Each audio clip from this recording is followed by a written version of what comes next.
Assalamualaikum warahmatullahi wabarakatuh. Salam sejahtera bagi kita semua. Om Swastiastu, Om Santi Santi Om, Namo Buddhaya. Salam Rahayu. Kembali lagi dengan saya, Michael, di channel Indonesian Horror Story. Hari ini saya akan membawakan suatu cerita yang dialami oleh seseorang yang bernama Anna. Jadi, sebagai latar belakang, Anna ini adalah seseorang yang tinggal di suatu desa yang bernama Desa Sukarsari.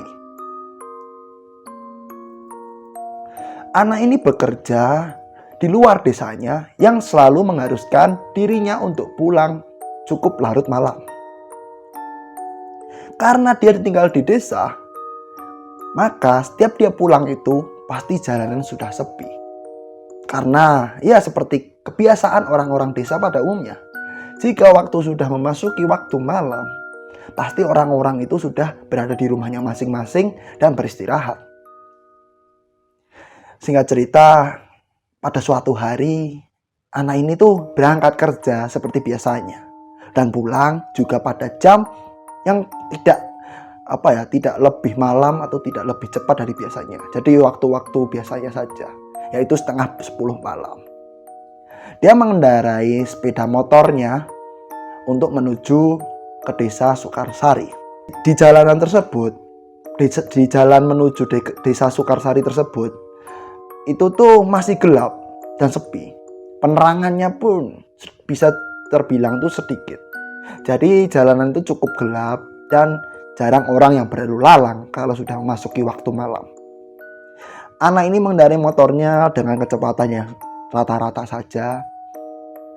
Dan akhirnya dia itu mulai memasuki jalan yang cukup gelap. Tidak ada penerangan sama sekali di sana.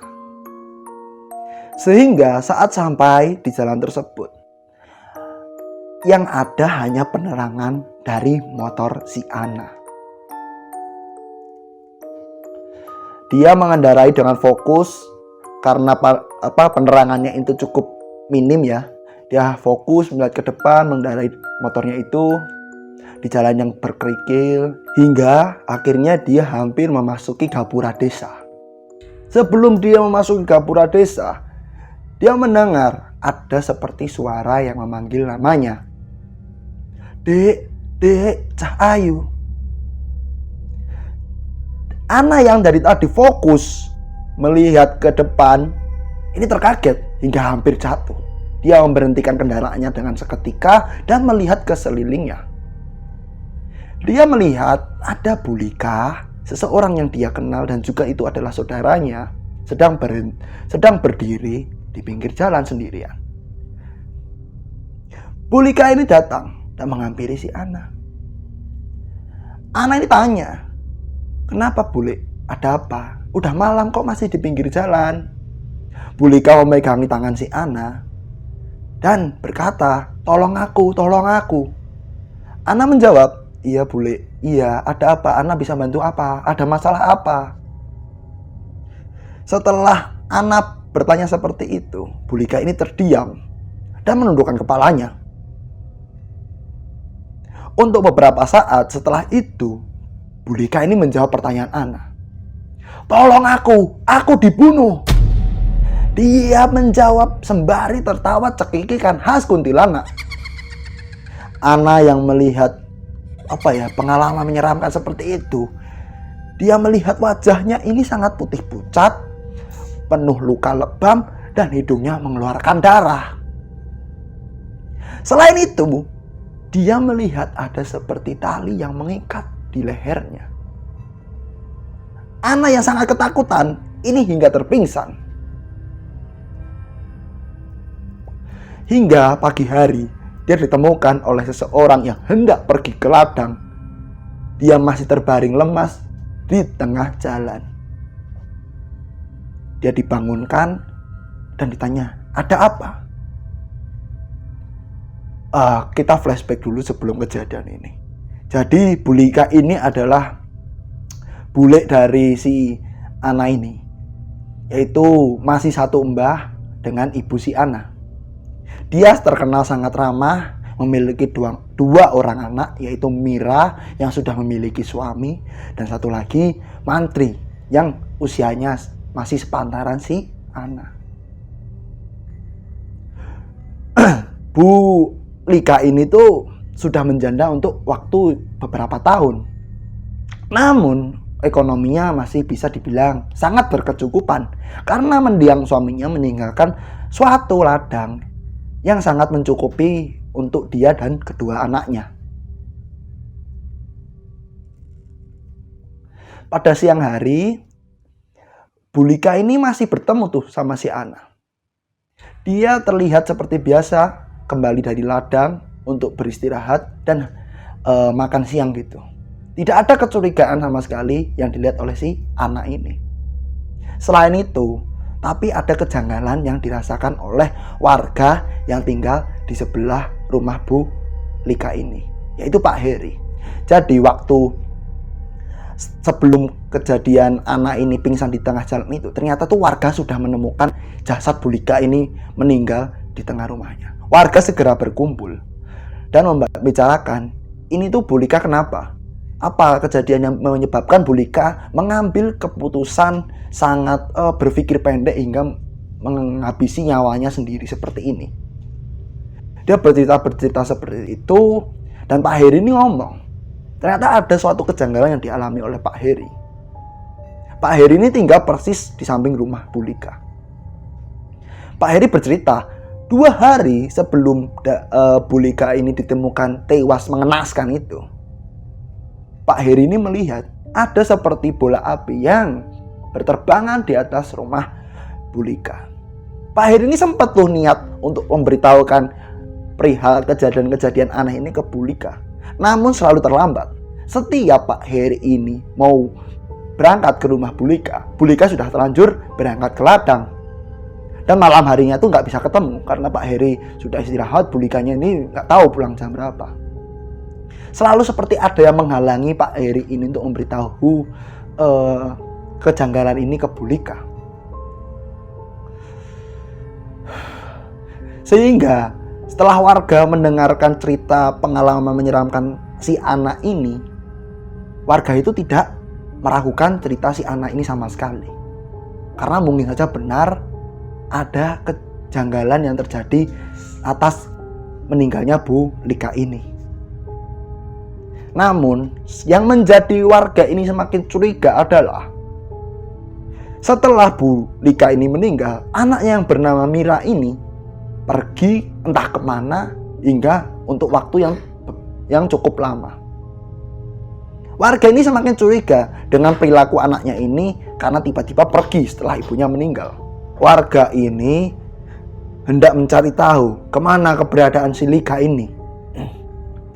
Karena dia tiba-tiba pergi dan tidak meninggalkan pesan apapun kepada warga.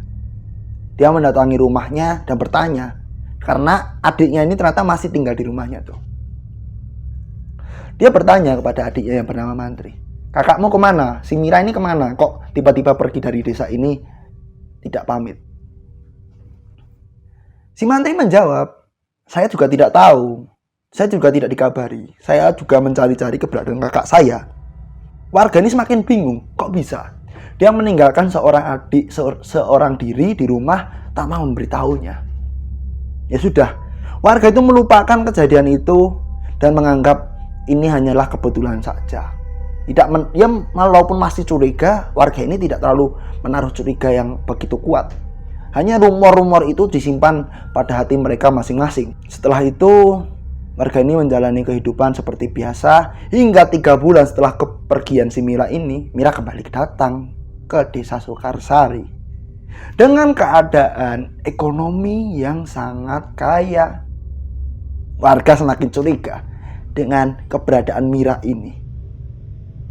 Namun lagi-lagi warga ini masih menyimpan curiganya hanya di dalam hatinya mereka masing-masing.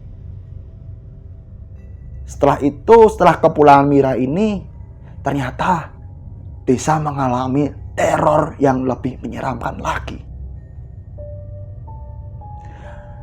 Beberapa waktu setelah Mira pulang, terdapat 2 warga yang meninggal seperti kondisi Bu Lika, yaitu gantung diri. Yaitu yang pertama ada Pak Sutris dan kedua ada Bu Rita. Mereka meninggal dengan jarak waktu yang tidak cukup lama. Selain itu, mereka memiliki beberapa kesamaan. Yang pertama, mereka meninggal setelah menggelar hajatan. Dan yang lain, mereka ini hajatannya ini tuh sama-sama meminjam uang dari si Mira. Yang mana membuat warga ini semakin gencar untuk bertanya-tanya, apakah ada hubungannya teror ini dengan keluarga si Mira? Waktu terus berlalu, mereka mulai melupakan kejadian itu. Hingga suatu hari, warga desa Sukarsari yang kebetulan juga keluarga si Ana yang bernama Melan ingin melangsungkan pernikahan. Ibunya yang bernama Bu Dwi ini adalah adik dari ayahnya si Ana. Bu Dwi ini setiap hari kebingungan harus meminjam uang ke siapa. Si Melan yang melihat ibunya kebingungan kesana kemari untuk mencari uang ini merasa kasihan. Karena dalam batin si Melan ini, Melan tidak perlu nikahan yang yang diacarain besar-besaran, yang mewah gitu. Sederhana cukup bagi Melan. Saat Melan mengatakan itu kepada Bu Dwi ini seperti tidak terima, karena Bu Dwi ini ingin membahagiakan anak satu-satunya, yaitu si Melan. Melan yang sebagai anak tidak bisa menjawab perkataan dari ibunya. Melan hanya pasrah. Ya walaupun pasrah, dia tetap sedih melihat ibunya kondisinya setiap hari capek, masih kerja, masih cari uang untuk pernikahannya nanti. Hingga suatu hari ini ada warga yang datang ke rumah si Bu Dwi. Dan tidak disangka warga itu adalah si Mira. Mira datang dengan begitu sopan, mengetuk pintu dan mencari Bu Dwi. Setelah bertemu dengan Bu Dwi, Mira ini langsung mengutarakan niatnya untuk meminjamkan uang sebagai bentuk sebagai bentuk bantuannya untuk Bu Dwi ini, karena Melan ini akan nikah. Bu Dwi yang kebingungan dari kemarin ini sangat senang dengan kehadiran si Mira yang tiba-tiba ingin meminjamkan uang dengan tempo yang cukup lama dan tanpa bunga. Hingga akhirnya Mira ini pulang. Setelah itu Bu Dwi itu masuk ruang kamarnya lagi. Setelah masuk kamarnya ini, kakaknya atau ayah si Ana ini datang dong mengetuk pintu. Dwi, sini dek. Dwi pun keluar dan bertanya, kenapa mas? Ayah si Ana ini ngomong, dek, kamu ini tahu rumor dari warga ini gimana terhadap keluarga si Mira. Kamu jangan pinjam uang ke dia. Bu Dwi ini menjawab, loh mas, ya gimana? Ini tawarannya tuh bagus. Pinjamannya tuh bisa dibayar waktu yang lama. Bunganya pun gak ada. Lagian aku mau minjem ke siapa lagi mas? Ke mas pun utangku udah banyak, belum bisa aku bayar. Aku harus kayak gimana? Walaupun itu rumornya bener, aku pasrah mas, ini demi anakku. Kakaknya ini pun meningkat emosinya. Kamu ini jangan ngawur. Mengorbankan nyawamu demi kepentingan yang sesaat. Kamu pokoknya jangan pinjam uang ke Mira. Dengarkan itu. Karena dia tahu kakaknya ini sangat marah, dia ini terdiam. Dia ini nurut aja dengan perkataan kakaknya ini. Dia mengurungkan niatnya meminjam uang kepada si Mira. Hingga akhirnya dia itu masih mencari-cari itu. Hari-hari selanjutnya itu dia mencari di mana dia harus meminjam uang ini ke siapa.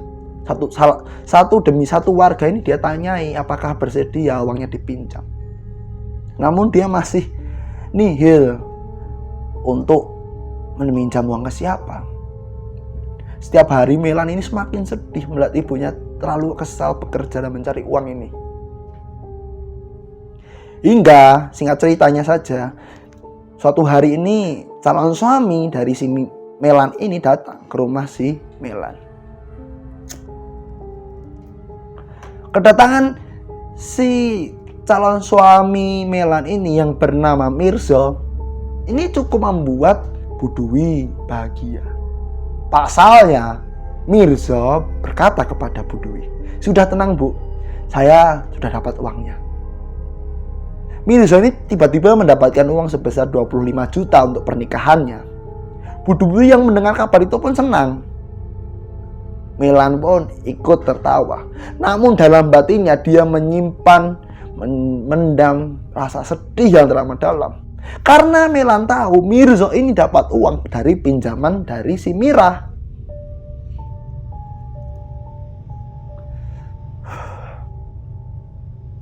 Ya sudah, pernikahan itu dipersiapkan oleh keluarga mereka dengan begitu matang. Hingga 7 hari sebelum pernikahan mereka, si Melan yang sebelum-sebelumnya ini sedih dan ketakutan akan rumornya itu mulai melupakan rumornya. Dia mulai membayangkan betapa bahagianya dia jika nanti menikah dengan si Mirza. Dia mulai bisa menumbuhkan rasa bahagia dalam batinnya. Dia melupakan rumor-rumor itu, dia anggap hanya angin belaka yang memfitnah keluarga si Mira. Dia mempersiapkan pernikahannya dengan begitu bahagia. Dia menyebar undangannya hingga datanglah 2 hari sebelum pernikahannya. Dia ini mulai merasa curiga lagi. Ketakutannya mulai datang lagi kepadanya. Tapi dia hiraukan itu. Karena Mirza ini tahu kalau Melan ini mulai takut, dia tuh ngomong, "Udah Dek, kamu tuh kenapa takut? Ini Mbak Mira ini orangnya baik loh. Udah mau minjemin uang kita dengan tempo yang cukup lama dan bunga yang sangat rendah. Kenapa kamu malah curiga sih Dek? Udah lupain. Ini tanggung jawab dari Mas." Mirza tuh meyakinkan si Melan. Melan pun, "Ya udah Mas, ya udah." Gak bisa menjawab apa-apa. Padahal batinnya masih takut.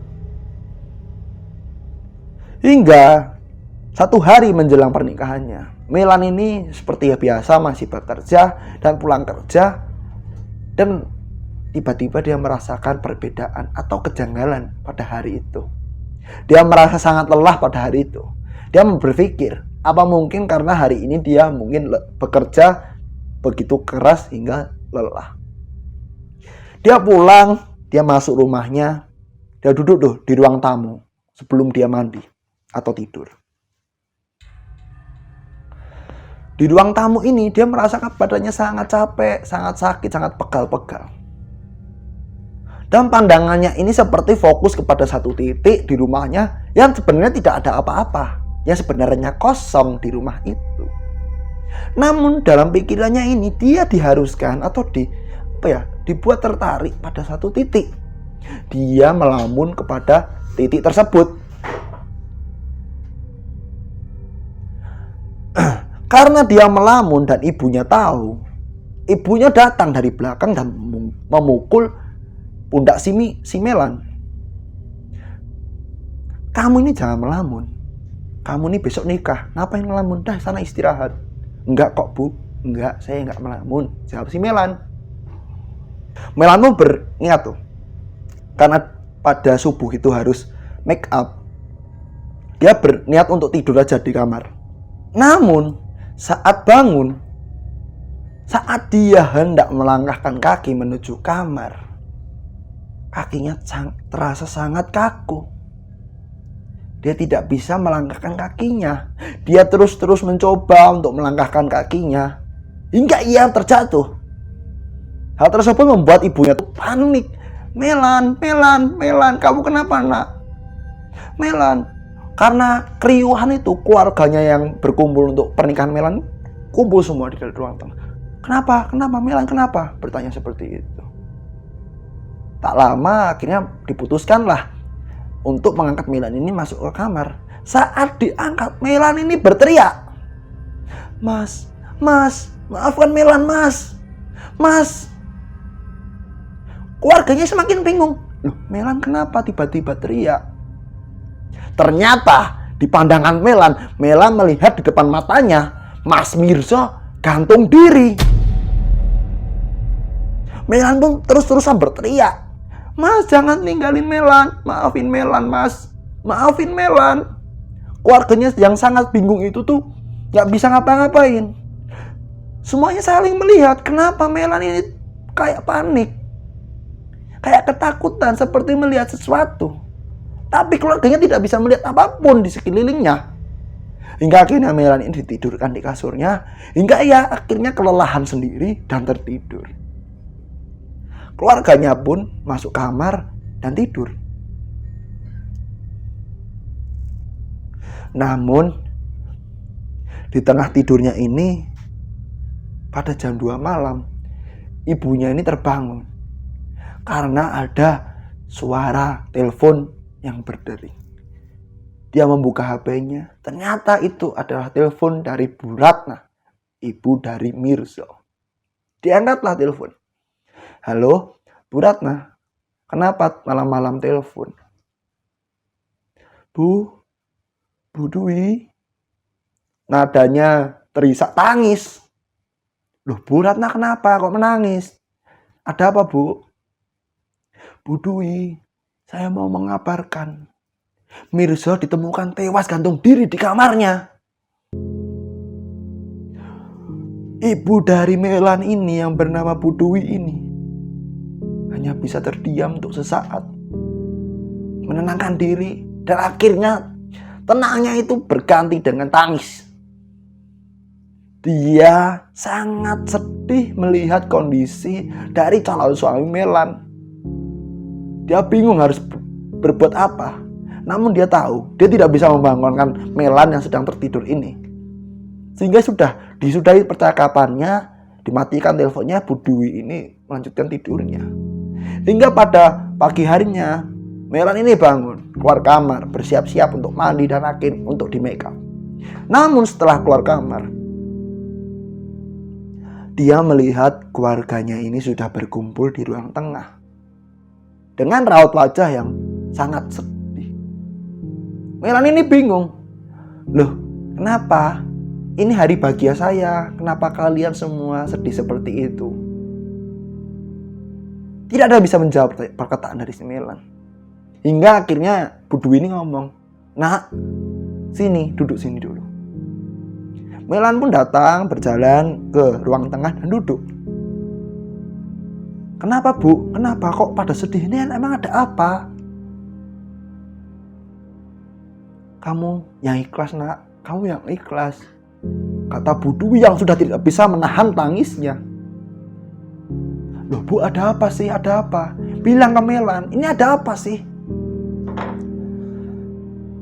Bu Dwi masih enggak menjawab. Hingga akhirnya Melan ini terus memaksa Bu Dwi untuk menjawab pertanyaan dari si Melan. Hingga akhirnya Bu Dwi ini mengatakan apa yang terjadi sebenarnya. Kamu yang ikhlas ya, Nak. Mirza sudah tidak ada. Dia gantung diri semalam. Melan yang mendengar perkataan ibunya ini menangis sejadi-jadinya. Bayangkan saja, seorang pengantin yang kurang beberapa detik lagi menikah, kehilangan calon suaminya.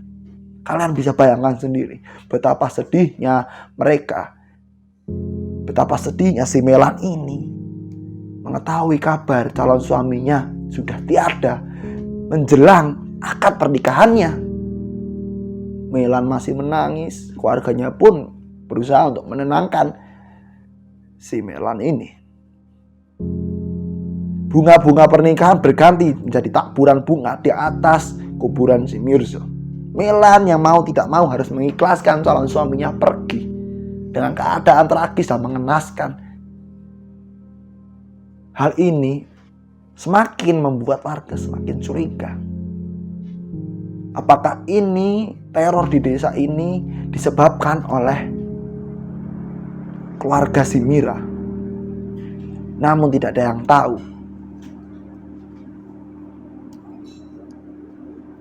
Pasalnya, Mereka semua hanya bisa berasumsi. Asumsi-asumsi liar itu semakin menjadi-jadi di antara warga.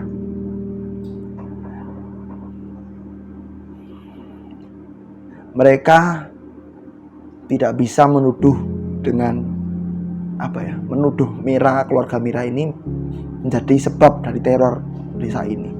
Namun yang semakin janggal adalah saat kematian si Mirza ini, Mira tidak ada di rumah. Saat ditanya kepada adiknya ini, katanya sedang pergi keluar kota.